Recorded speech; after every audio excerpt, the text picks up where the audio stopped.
Study IQ IAS, आपका selection हमारा mission. नमस्कार दोस्तों आजकल एक पर्टिकुलर टाइप की रील बड़ी वायरल टाइप की होती है, जहां पर आप देखोगे कि एक HR मैनेजर फ्रस्ट्रेटेड है जेनजी एम्प्लॉय के ऊपर।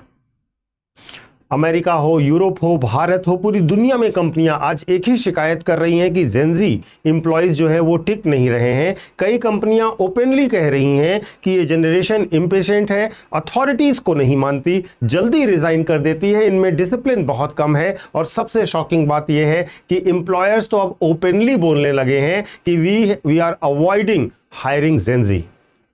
लेकिन सवाल यह है कि क्या सच में पूरी एक जनरेशन एक प्रॉब्लम है, या फिर कॉरपोरेट सिस्टम खुद कोलैप्स की तरफ बढ़ रहा है? देखिए, इतिहास गवाह है कि जब भी कोई नई जनरेशन सामने आती है तो फिर पुरानी व्यवस्था उसे रिबेलियस कहती है। 1960s में भी यही हुआ था, जब मिलेनियल्स आए तो उनके साथ भी यही हुआ। लेकिन इस बार मामला अलग है। इस बार सिर्फ जनरेशनल क्लैश नहीं है, इस बार AI है, ऑटोमेशन है, सोशल मीडिया है, मेंटल हेल्थ क्राइसिस एक बड़ा सेगमेंट है, गिग इकोनॉमी और रिमोट वर्क का कल्चर भी है। सब मिलकर पूरी तरीके से वर्क कल्चर को रीडिफाइन कर रहे हैं। और इसी बदलाव के बीच पैदा होता है वह थॉट जहां पर मैं आज बात करने वाला हूं, हायर्ड देन फायर्ड का एरा। देखिए, फैक्ट्स को समझिए सबसे पहले, और सबसे इंपॉर्टेंट फैक्ट्स क्या हैं उनको देखिए। अमेरिका के कई HR सर्वेज में यह दिखाया गया है कि जो एम्प्लॉयर्स हैं वो इंक्रीजिंगली जेनजी एम्प्लॉयज से फ्रस्ट्रेटेड है। कुछ रिपोर्ट्स में एम्प्लॉयर्स ने कंप्लेंट की है कि प्रोफेशनलिज्म की इनमें बहुत कमी है, कम्युनिकेशन बहुत पुअर है इनका, लैक ऑफ पंक्चुअलिटी है और ऑफिस एटिकेट इश्यूज है। अगर आप देखेंगे तो लिंक्डइन और गैलप की जो वर्क प्लेस स्टडीज हैं, वे लगातार ये दिखा रहे हैं कि यंग एम्प्लॉयज में जॉब स्विचिंग रेट बहुत ज्यादा है, वर्क स्पेस डिसएंगेजमेंट बढ़ता जा रहा है, लॉन्ग टर्म लॉयल्टी बहुत कम है। और गैलप की रिपोर्ट की यह कहती है कि ग्लोबली एम्प्लॉय एंगेजमेंट क्राइसिस बढ़ता जा रहा है।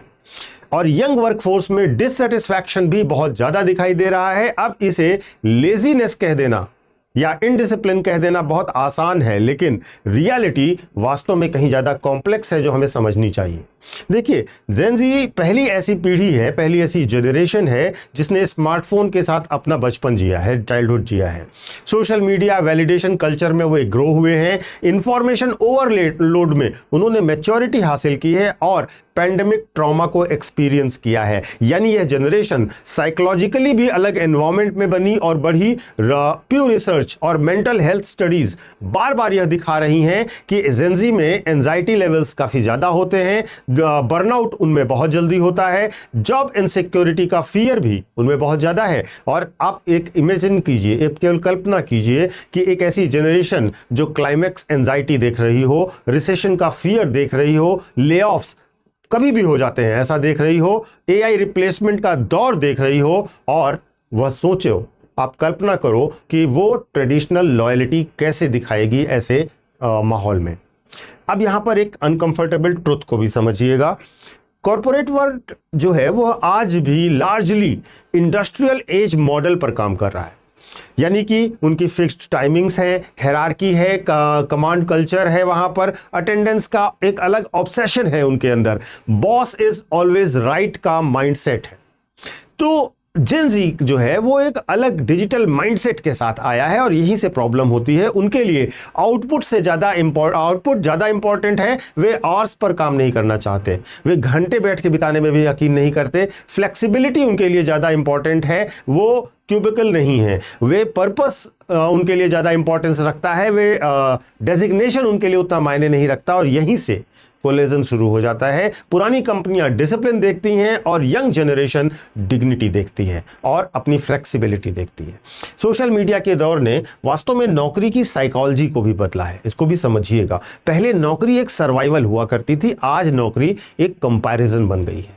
इंस्टाग्राम को खोलिए, हर जगह आपको लग्जरी लाइफस्टाइल्स मिलेंगी, इन्फ्लुएंसर्स मिलेंगे, स्टार्टअप सक्सेस स्टोरीज बहुत सारी हाईलाइटेड मिलेंगी, पैसिव इनकम के जो गुरु हैं वो मिलेंगे और आपको टीच कर रहे होंगे, डिजिटल नोमैड्स मिलेंगे। और अब आप कल्पना करिए कि एक 22 साल का लड़का ऑफिस में एम्प्लॉय बनकर बैठकर ये सोचता है कि मैं यहाँ पर स्प्रेडशीट बना रहा हूँ और कोई यूट्यूबर वीडियो बनाकर करोड़ों कमा रहा होगा। यानी ट्रेडिशनल करियर मॉडल की साइकोलॉजिकल अथॉरिटी जो थी वो टूट चुकी है और अब रिस्पेक्ट ऑटोमेटिकली नहीं मिलता है। अब कंपनीज को एम्प्लॉयज को कन्विंस करना पड़ता है फॉर रिस्पेक्ट। तो यहां पर समझने की कोशिश कीजिएगा कि अब अगर हम देखें तो 2020 में एक नया शब्द वायरल हुआ था, क्वाइट क्विटिंग।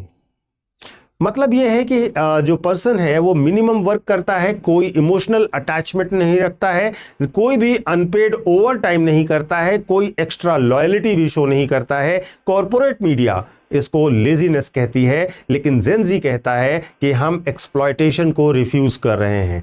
हम ऑनेस्टली और एक तरीके से अपना काम कर रहे हैं, लेकिन इस तरीके की चीज़ों को नहीं करेंगे जिसके लिए हम कमिटेड नहीं हैं। और दोनों ही साइड अगर आप देखोगे, चाहे वो ट्रेडिशनल कॉर्पोरेट कल्चर हो या जेन जी हो, दोनों ही साइड पार्शियली सही हैं, पूरी तरीके से दोनों गलत नहीं हैं। कंपनियां भी वर्षों से आप देख रहे होंगे अचानक लेऑफ्स कर देती हैं, कॉन्ट्रैक्ट जॉब बढ़ा रही हैं, एम्प्लॉयज को रिप्लेसेबल थ्रेट लगातार देती रहती हैं। तो नेचुरली नई जनरेशन ये जरूर पूछेगी कि अगर कंपनी लॉयल नहीं है तो एम्प्लॉय कैसे लॉयल रहे और क्यों लॉयल रहे।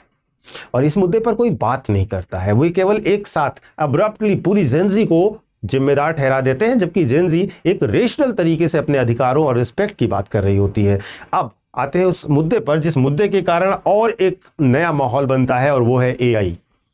अब पिक्चर को और डेंजरस तरीके से समझिएगा। वर्ल्ड इकोनॉमिक फोरम जैसी रिपोर्ट्स बार बार ये वार्निंग देती हैं कि ऑटोमेशन मिलियंस ऑफ जॉब्स को खा जाएगा, खत्म कर देगा। रिपीटेटिव व्हाइट कॉलर वर्क जो है वो ज्यादा वल्नरेबल हो रहे हैं। अब इमेजिन कीजिए जेन जी का माइंडसेट, उसे पता है जॉब स्टेबल नहीं है, लेऑफ्स बहुत कॉमन है, अनप्रिडिक्टेबल भी हैं, एआई रिप्लेस कर सकता है हमें। तो वो सोचती है कि जब फ्यूचर ही अनसर्टेन है तो मैं अपनी पूरी लाइफ ऑफिस के लिए डेडिकेट क्यों करूं, मोटिवेशन डेडिकेशन का कहां से आएगा।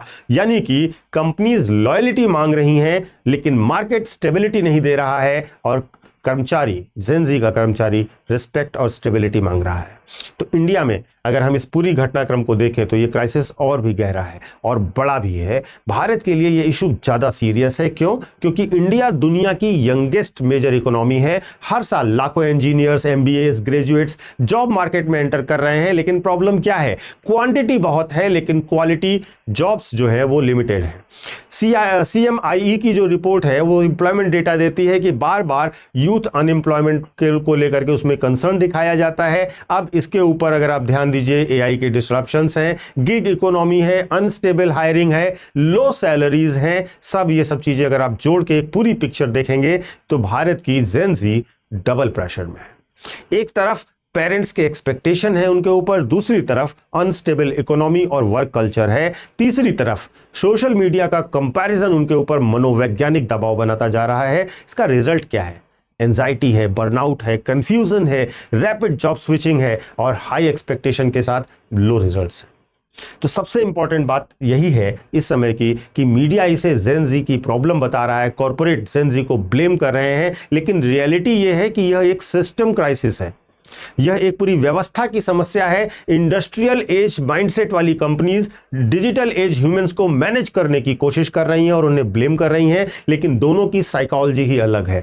पुराना मॉडल कहता है कि आप सेक्रीफाइस करो, आप पेशेंस रखो, आप लॉयल्टी दिखाओ, आपको तब रिवॉर्ड मिलेगा। नया मॉडल कहता है बैलेंस मेंटेन कीजिए, फ्रीडम दीजिए, सेल्फ वर्थ के लिए भी हमें जरूरत है, और जब तक यह वर्क स्ट्रक्चर इवॉल्व नहीं होंगे तब तक यह कॉन्फ्लिक्ट होता रहेगा और बढ़ता रहेगा। फ्यूचर वर्क स्पेस शायद, मुझे लगता है कि कंप्लीटली शायद पूरी तरीके से अलग होंगे। हो सकता है हाइब्रिड वर्क जो है वह नॉर्मल हो जाए, 9 to 5 का कल्चर कमज़ोर हो जाए, एआई रेपिटेटिव जॉब्स को खा जाए, क्रिएटर इकोनॉमी मेन स्ट्रीम में आ जाए और एम्प्लॉय कंपनीज से ज़्यादा इंडिपेंडेंट हो जाए। लेकिन शायद ये सबसे बड़ा बदलाव जो होगा वो यह होगा कि जॉब आइडेंटिटी का मेन सोर्स नहीं रहेगा, उसको आइडेंटिटी से नहीं जोड़ा जाएगा, और ये बहुत ज़रूरी भी है। लेकिन सवाल ये है भी नहीं कि कंपनीज क्यों जेन जी को फायर कर रही हैं, हायर करती हैं फिर जल्दी से फायर कर देती हैं। सवाल यह है कि क्या कॉरपोरेट वर्ल्ड खुद को ऑब्सोलीट होते देख रहा है और वह ऑब्सोलीट होता जा रहा है, क्योंकि जेनजी केवल सैलरी नहीं चाहती है, उसे चाहिए रिस्पेक्ट, उसे चाहिए फ्लेक्सिबिलिटी, उसे चाहिए पर्पस, उसे चाहिए मेंटल पीस और उसे चाहिए रिकॉग्निशन। और अगर कंपनी ये नहीं समझ पाई तो आने वाले समय में रेजिग्नेशंस और बढ़ेंगे, इंस्टेबिलिटी और बढ़ेगी, डिसएंगेजमेंट भी कंपनीज के साथ यूथ का बढ़ेगा, वर्क स्पेस कॉन्फ्लिक्ट बढ़ेंगे और हायर्ड देन फायर्ड वाली पूरी दुनिया में एक नई कॉर्पोरेट रियलिटी बन जाएगी। तो ध्यान दीजिएगा। आपसे भी मैं जानना चाहूँगा, आप क्या सोचते हैं कि ये प्रॉब्लम क्या आपको लगता है कि जेन जी में है या आउटडेटेड कॉर्पोरेट कल्चर या कॉर्पोरेट माइंडसेट में है? कमेंट सेक्शन में अपनी राय ज़रूर बताइएगा, क्योंकि आप भी यूथ हैं, आप भी पूरी दुनिया को देख रहे हैं और आप समझ रहे हैं जिस मुद्दे पर लोग नॉर्मली बात नहीं करना चाहते, सीधे ब्लेम गेम शुरू करते हैं। मैं कोशिश करता हूँ कि उसके हर पक्ष पर आपसे बात करूँ। अपनी राय अवश्य कमेंट कीजिएगा। मैं आपको अपने सोशल मीडिया हैंडल्स बता देता हूँ, यूपीएससी मेंटोर पंकज सर के नाम से आप मुझे कनेक्ट कर सकते हो इंस्टा और टेलीग्राम पर। यहाँ पर आपको मेरे सारे वीडियोज़ के लिंक मिल जाएंगे। और इसके साथ साथ जो बच्चे यूपीएससी की तैयारी करना चाहते हैं, आईएएस बनना चाहते हैं, आईपीएस बनना चाहते हैं, उनके लिए अगर उनका लक्ष्य 2027 है, 2028 है या 2029 है, वे हमारे बैचेस से जुड़ सकते हैं। हमारे प्रतिज्ञा P2I बैच से जुड़ सकते हैं, प्रीलिम्स टू इंटरव्यू बैच से जुड़ सकते हैं। ये कंप्लीट कोर्स होता है जिसमें आपको पूरे कोर्स की तैयारी कराई जाती है, आपको बुक्स आपके घर पर डिलीवर की जाती हैं, ढेर सारी सुविधाएं, पढ़ाने का तरीका, ये सारी जानकारी आप डिस्क्रिप्शन बॉक्स में दिए गए लिंक पर जाकर या हमारे ऐप या वेबसाइट पर जाकर देख सकते हैं। वहां पर आपको डेमो क्लासेस भी मिलेंगे, उन्हें भी देखिएगा। हमारे बैचेस आपको हिंदी माध्यम में मिल जाएंगे, इंग्लिश माध्यम में मिल जाएंगे और बाइलिंगुअल भी मिल जाएंगे। तो देर मत कीजिए, जल्द से जल्द ज्वाइन कीजिए, क्योंकि एडमिशन की लास्ट डेट है 10 मई इस बैच में। और सबसे खास बात, आप पीके लाइव कोड का इस्तेमाल कीजिएगा, क्योंकि यह कोड आपको मैक्सिमम डिस्काउंट हमारे प्रत्येक कोर्स पर दिलाएगा। Thank you so much, good night, जय हिंद। स्टडी IQ IAS, आपका सिलेक्शन हमारा मिशन।